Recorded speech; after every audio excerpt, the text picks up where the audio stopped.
You know that moment when you stream something and just know, yeah, I'm never renting a DVD again? That's what 3D printing your first mini feels like.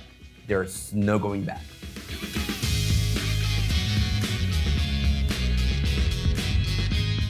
Hey, I'm Adonis, and if you ever wondered whether you should buy or print your miniatures, I'm here to help you figure that out. Or if you ever spent more on plastic monsters than on groceries, welcome, you're in the right place. From the start, I'm telling you, this isn't just about money. Well, it kind of is, but also magic. Plastic magic. And you're about to see that printing your own minis can save you a lot. Think of it as crafting your own multiverse, one layer of resin at a time. I will guide you through it.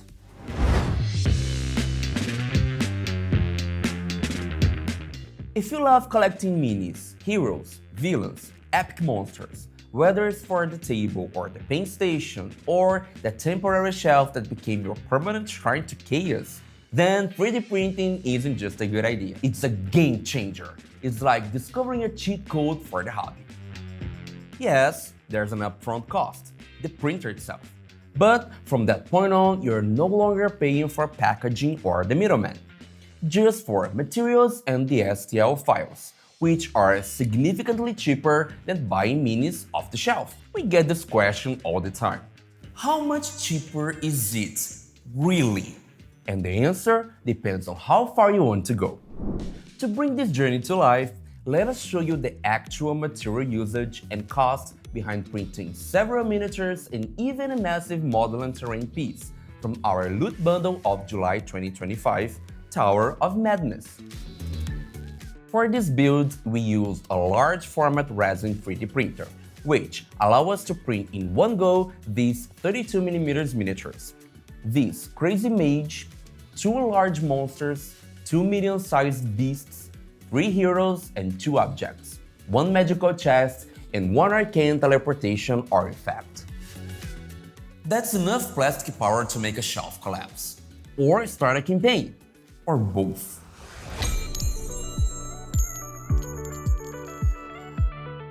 Using slicing software, we calculated the material usage before printing. The software estimates usage in milliliters, which we converted based on the resin's density. For this full build, the slicer estimated a total of 131 milliliters of resin used. Even accounting for extra resin lost during the printing process, we average 9.5 milliliters per medium mini, 29.5 milliliters per large mini, 8 milliliters total for the 2 small objects. Support structures, which are removed and discarded, are also part of the cost. So, what does it come down to? A 32mm medium-sized mini costs around 37 cents in resin. Add 10% for extra material loss, we get to 40 cents per mini. Large minis around $1.15 or $1.26 with the extra.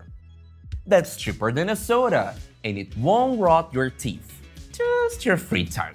For additional supplies like gloves, paper towels, alcohol, which lasts for months, and even energy costs, we add another 10%. Final average costs per mini from this print session, less than 70 cents.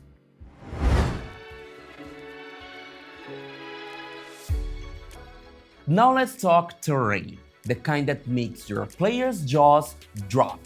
We have several options for printable terrain. This tower right here, you decide how tall it gets. Each floor is made of 8 wall pieces which you can combine however you like, giving you tons of possible layouts. All the middle sections are interchangeable, so customization is endless. Want to take it to the next level? Just glue some extra details around it and boom, instant wow factor. Yeah, we know it's a bit of a project, but honestly, what dungeon master hasn't dreamed of building something like this? And thanks to 3D printing, that dream is finally real. And the best part, you don't have to print it all at once. Start with a single floor, use it in your next session, and keep stacking over time. Before you know it, you've got a full-blown monument on your table. For our giant modular tower, we switched from resin to FDM printing, using filament-based printers ideal for large, sturdy parts. The material we used was PLA filament that costs around $20 per 1 kilo roll.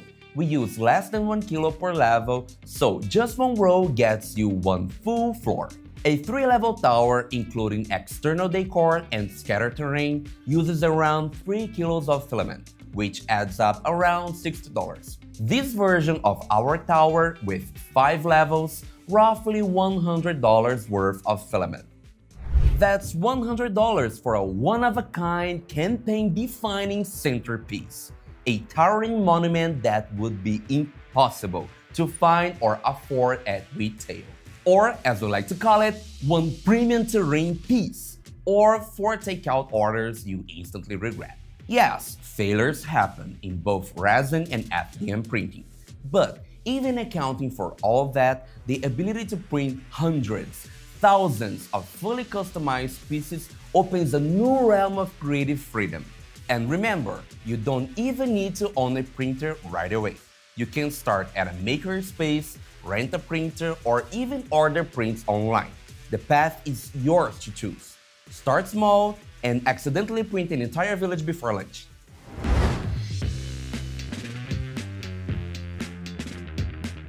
Now let's talk about something that no store can sell you: freedom. When you print your own minis, your imagination sets the limits. Want a vampire warlock? No problem. An undead bellhead? It's yours. An entire orc army charging through a village? You got it. A fully modular ship with 3 detailed levels? Absolutely. As a dungeon master, you want your world to feel alive. Every NPC, every battlefield, every unexpected twist. But we all know how tough it is to keep up with those wild player choices. You prepare one epic dungeon and suddenly they want to explore a circus in the middle of nowhere. With 3D printing, you are finally equipped to bring those moments to life. Custom minis, props, terrains, all ready to match the story as it unfolds. And when your players discover a legendary artifact, handing them a physical prop makes the magic real. You can print that. No stock issues, no compromises, no ships in 6 to 8 business days. No limited edition FOMO drops that sells out in 12 seconds and haunt your dreams forever. From feudal Japan to Age of Dinosaurs, from gothic horror to outer space, you control the story. And just a heads up, we've been using 32mm scale as a reference. But once you dive in, the sky's the limit.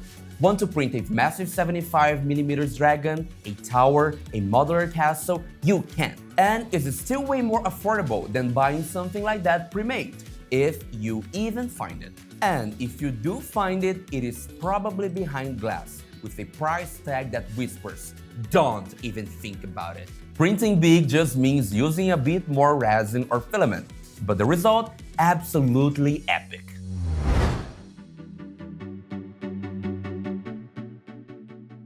"3D printed miniatures can reach a level of detail that mass-produced minis simply can't match. They are built for quantity, not finesse. Think fast food versus handmade gourmet. But when you print every fold in the fabric, every tooth in the monster's green, every tiny rune on a blade comes to life. Once you see it, you won't unsee it. Yes, you learn to slice files. Yes, you will clean and cure prints. Yes, you will have to make space for printers and stuff. And yes, you will probably get resin on your favorite shirt at least once. But every part of the process connects you to what you're building. You're not just buying into a hobby. You are shaping your own world and potentially creating your player's next nightmare boss. This is about more than resin and models. It's about having the power to create on your terms. Also, Loot has a course that walks you through the entire 3D printing journey, from choosing the right printer to getting that smooth pro-level finish on your miniatures. It's easy to follow, beginner-friendly, and completely free. Basically print school, but without boring lectures. You will find the link right here in the description.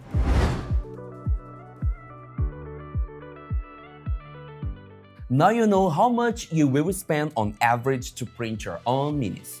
Now you can see what you gain in quality, freedom, and creative power. So let's break it down a little more.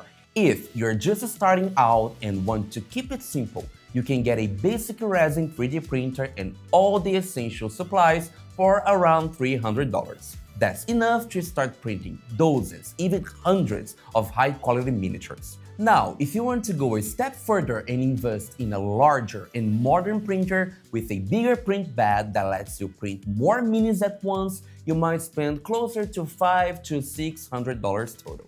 Still, when you compare that to the average price of a single high-quality miniature bought ready-made, that math speaks for itself. Spoiler: printing wins every time. If you're just looking for a single boss monster, sure, buying can be faster. But if you're a game master, a storyteller, a collector, a painter, a builder of worlds, printing is the path. It's cheaper, it's more detailed, it's limitless. And once you hold your first self-made mini in your hand, you will feel it. That moment, the student becomes the master.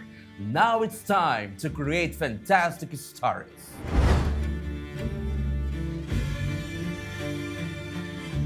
If this video sparked something in you, don't ignore it. That little voice whispering by the printer, listen to it. You are not alone, and this community is here for you. Drop your questions in the comments. Tell us what you dream of printing. Yes, we want to hear about your three-headed alien lizard rat with a flamethrower. And if you're ready to take the next step, Loot has everything you need. From free guides and courses to a monthly subscription where you get a full themed bundle of STL files to print at home. Our basic plan starts at just $17 and you get the bundle of the month packed with heroes, villains, terrain, and more. But if you want even more freedom, there are other plans where you can choose the bundles that match your favorite themes, whether it's fantasy, sci-fi, or special adventures. You can find the link to them in the description. Like, subscribe, and get ready to print, pen, and play. Your story is just getting started. Check out our videos on finishing, painting, and creating adventures on our channel, and come create with us. See you next time!